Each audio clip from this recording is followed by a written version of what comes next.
ओम श्री परमात्मने नमः। नमस्कार, मैं नीरज लोहान। जय श्री कृष्ण। आप सभी का स्वागत है हमारी श्रीमद् भगवत गीता की क्रमबद्ध व्याख्या श्रृंखला में। भगवत गीता केवल एक धार्मिक ग्रंथ नहीं है, बल्कि जीवन, मृत्यु और आत्मा के सनातन सत्य का विज्ञान है। आइए भगवान श्री कृष्ण की कृपा से आज अध्याय 2 के अत्यंत प्रसिद्ध श्लोक 22 का अध्ययन करें। पिछले श्लोक में भगवान श्री कृष्ण ने अर्जुन से एक अत्यंत गहरा प्रश्न पूछा। जो आत्मा को अविनाशी, नित्य, अजन्मा और अव्यय जानता है, वह किसी को कैसे मार सकता है या मरवा सकता है। वहाँ भगवान ने सिद्ध किया कि आत्मज्ञान व्यक्ति को कर्तव्य से विमुख नहीं करता, बल्कि धर्म पूर्वक कर्म करने की प्रेरणा देता है। अब अर्जुन के मन में एक और प्रश्न स्वाभाविक रूप से उठ सकता है। यदि आत्मा अमर है, तो मृत्यु के समय वास्तव में होता क्या है? इसी प्रश्न का अत्यंत सुंदर और सरल उत्तर भगवान श्री कृष्ण आज एक अद्वितीय उपमा के माध्यम से देते हैं। कल्पना कीजिए, यदि आज आपके पुराने कपड़े फट जाएं, तो क्या आप स्वयं समाप्त हो सकते हैं? नहीं, आप केवल पुराने वस्त्र छोड़कर नए वस्त्र धारण कर लेते हैं। भगवान श्री कृष्ण कहते हैं, मृत्यु भी बिल्कुल ऐसी ही है। जो बात सुनकर करोड़ों लोगों का मृत्यु के प्रति दृष्टिकोण बदल गया, वही दिव्य रहस्य आज के श्लोक में छिपा है। श्लोक का सरल हिंदी अनुवाद इस प्रकार है कि जिस प्रकार मनुष्य पुराने वस्त्रों को त्याग कर नए वस्त्र धारण करता है, उसी प्रकार आत्मा पुराने शरीर को छोड़कर नया शरीर धारण करती है। इसका सरल भावार्थ यदि समझना चाहें, तो भगवान श्री कृष्ण मृत्यु को अंत नहीं, बल्कि परिवर्तन बताते हैं। हम प्रतिदिन कपड़े बदलते हैं, कपड़े बदलने से पहनने वाला नहीं बदलता। उसी प्रकार शरीर बदलने से आत्मा नहीं बदलती। शरीर केवल आत्मा का एक अस्थायी आवरण है। जब यह शरीर अपना कार्य पूरा कर लेता है, तब आत्मा कर्मों के अनुसार नया शरीर धारण करती है। अर्थात मृत्यु आत्मा की नहीं, केवल शरीर की होती है। अर्जुन अपने प्रियजनों के शरीर को देखकर शोक कर रहा है। उनकी दृष्टि शरीर तक सीमित थी। भगवान श्री कृष्ण अब अत्यंत सरल उदाहरण देकर समझाते हैं। जैसे कपड़े बदलने से व्यक्ति नहीं बदलता, वैसे ही शरीर बदलने से आत्मा नहीं बदलती। यह उपमा अर्जुन के शोक को समाप्त करने के लिए दी गई है। यदि हम आचार्यों की दृष्टि से भी देखें, तो आदि शंकराचार्य जी कहते हैं, यह उपमा स्पष्ट करती है कि शरीर परिवर्तनशील है, आत्मा नहीं। आत्मा न जन्म लेती है, न मरती है, केवल शरीर का परिवर्तन होता है।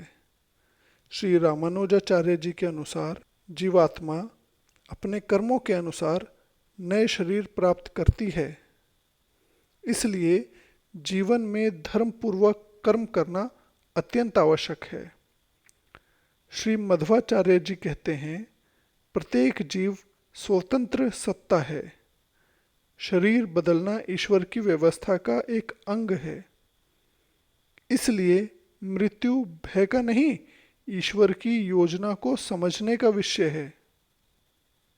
आज के गीता के इस श्लोक में जो गूढ़ रहस्य या गूढ़ संदेश छिपा हुआ है, वह यह है कि यह श्लोक केवल पुनर्जन्म का सिद्धांत नहीं बताता, यह हमें एक और गहरा संदेश देता है। परिवर्तन जीवन का नियम है। जो परिवर्तन को स्वीकार कर लेता है, वही शांति प्राप्त करता है।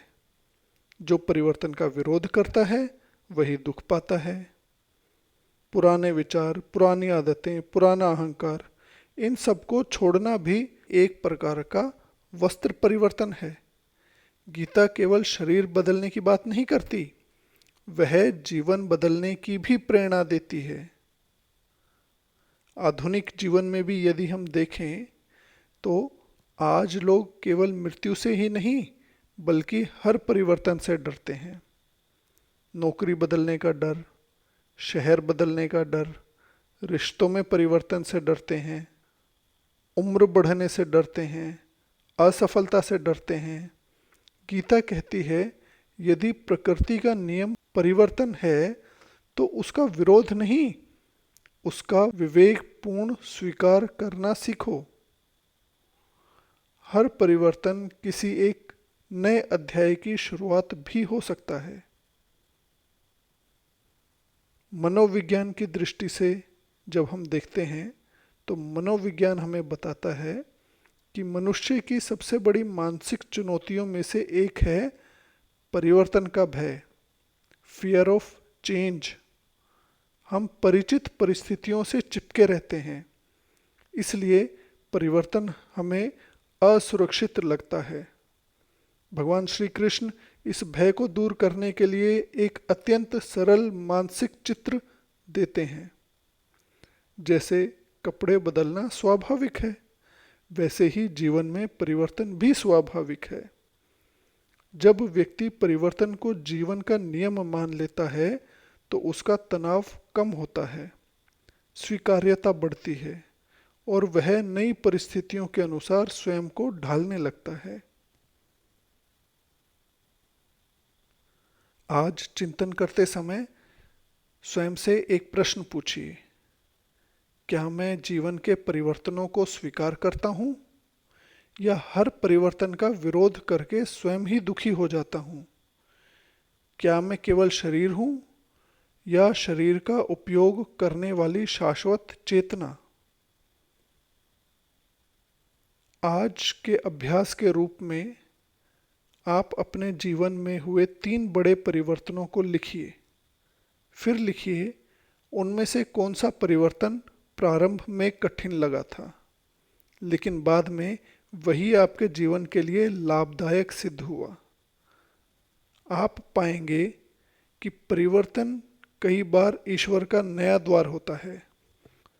आज इस श्लोक के माध्यम से संकल्प कीजिए कि मैं जीवन के हर परिवर्तन को ईश्वर की योजना मानकर धैर्य, विवेक और विश्वास के साथ स्वीकार करूंगा।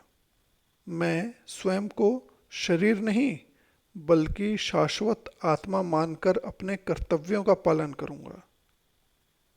इसी के साथ आज का गीता का सूत्र इस प्रकार बनता है कि शरीर बदलते हैं, आत्मा नहीं। परिवर्तन अंत नहीं, एक नई शुरुआत है। प्रिय साधकों, आज भगवान श्री कृष्ण ने मृत्यु को एक नया अर्थ दिया।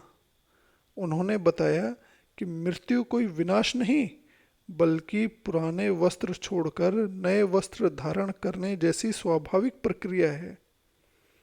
जब यह सत्य हृदय में उतर जाता है तब जीवन में मृत्यु का भय कम होने लगता है और कर्तव्य का मार्ग स्पष्ट हो जाता है। यदि यह व्याख्या आपके लिए उपयोगी रही हो तो वीडियो को लाइक करें, अपने परिवार व मित्रों के साथ शेयर करें और अपने विचार कमेंट में अवश्य लिखें। और ऐसे ही गीता के प्रत्येक श्लोक की गहराई को समझने के लिए हमारे चैनल को सब्सक्राइब करें। इसी के साथ मैं अपनी वाणी को विराम देता हूँ। जय श्री कृष्ण। हरि ओम।